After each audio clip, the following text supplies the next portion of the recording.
Welcome back to CBS This Morning Saturday. It's a story that has disappeared from most headlines in recent years as Americans have turned their attention to other issues. But in parts of this country, the opioid crisis and deaths from drug overdoses may be worse than ever. Starting this week, a landmark trial began in West Virginia where the government is suing 3 prescription drug distributors. The case has the potential to fundamentally shift the way this nation battles addiction, as well as alter the lives of millions of families who've been impacted. He did overdose in the bathroom. In 2017, a fire chief in Huntington, West Virginia, became an accidental star when Jan Rader was featured in the Oscar-nominated documentary, Heroin. 23-year-old female, she's dead, overdose. At the time, it seemed, thanks to aggressive work like hers, the country was finally making real progress in its 2-decade-long struggle against the opioid epidemic, which has claimed the lives of more than 500,000 Americans. There's such a ripple effect when somebody overdoses and dies, that there's so much collateral damage that you can't even measure it. On Friday, Rader took the stand as a lead witness in a landmark lawsuit against 3 opioid wholesalers, McKesson Corp., AmerisourceBergen, and Cardinal Health. The potentially billions of dollars West Virginia is looking for would go to offset the soaring costs of first responders, jails, and drug treatment centers. We were improving, and then the pandemic came along, and there were a lot of relapses. Relapses and deaths, which increased by as much as 2/3 from the prior year. The female that's on drugs, PD's requesting you all check her out. It affects our first responders tremendously. They are not just going on overdoses and overdose deaths, they're going on overdoses of their friends, people they graduated from high school with. What happened the other day? One of my staff responded to an overdose in the alley. 3 people had overdosed at the same time.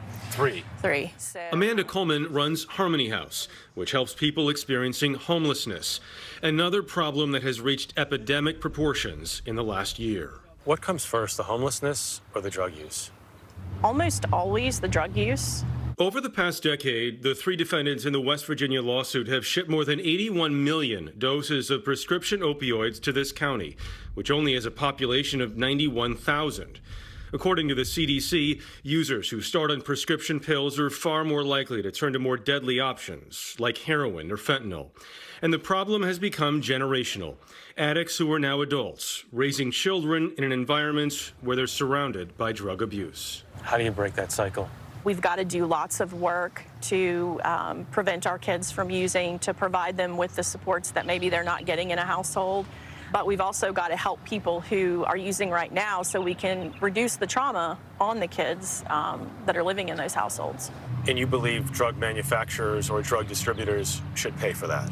I do. I've not met a person who just woke up one day and stuck a needle in their arm. You know, I've heard the argument that it's not pills, it starts with pills. I've never met a person who didn't start with pills, and oftentimes they were pushed on them. I wholeheartedly believe they're responsible for it. There has to be some personal responsibility. Oh, absolutely. You know, we all make a decision, but if you think about a person who grew up in an environment where there wasn't enough food, they were left alone for long periods of time, maybe they were traded for drugs. What hope do they have? What options do they feel like they have? What do they know that's different than that? While the number of overdoses has continued to rise, the number of deaths across the country would likely be far worse if not for the recent widespread use of naloxone, sometimes known by its brand name Narcan, an emergency medication that reverses the effects of opiates. The only thing that you need to have to get into long-term treatment is you have to be alive. And so whether we keep you alive with Narcan or other means, you know, you have to keep you alive, and then we try to get you into treatment. Lawsuits in other states may follow.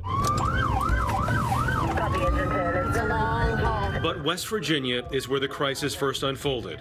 And Rader believes with the right resources, it can be a national example of how it ends. We have to heal these people. We can't, you know, we've done an excellent job here developing programs. We know what works. We know some things that don't work. And we need to continue that work, and we need a lot of money to do that. We reached out to all three defendants named in the West Virginia lawsuit. They say as wholesale distributors, they do not manufacture, market, or prescribe medications and play a limited role in the supply chain and deny driving the demand for opioids. They have followed the law and are committed to preventing drug abuse. There are two other trials already underway or about to start in New York and California in addition to West Virginia. I can't get that 81 million figure out of my head. Why is West Virginia ground zero, it appears? It's just where it started, and it's happened a lot and continues to happen. And one of the heartbreaking things to think about is little kids growing up in that environment surrounded by drug abuse since they were, and that's the only world they know. It's that cycle, as you talked about. And I think I know we're not out of the pandemic, but as we're coming out of it to some degree, it is problems like this that people didn't have time for, so to speak, to watch and overlook. And we have to be paying attention to it now. Trying to make time for it now. Yeah.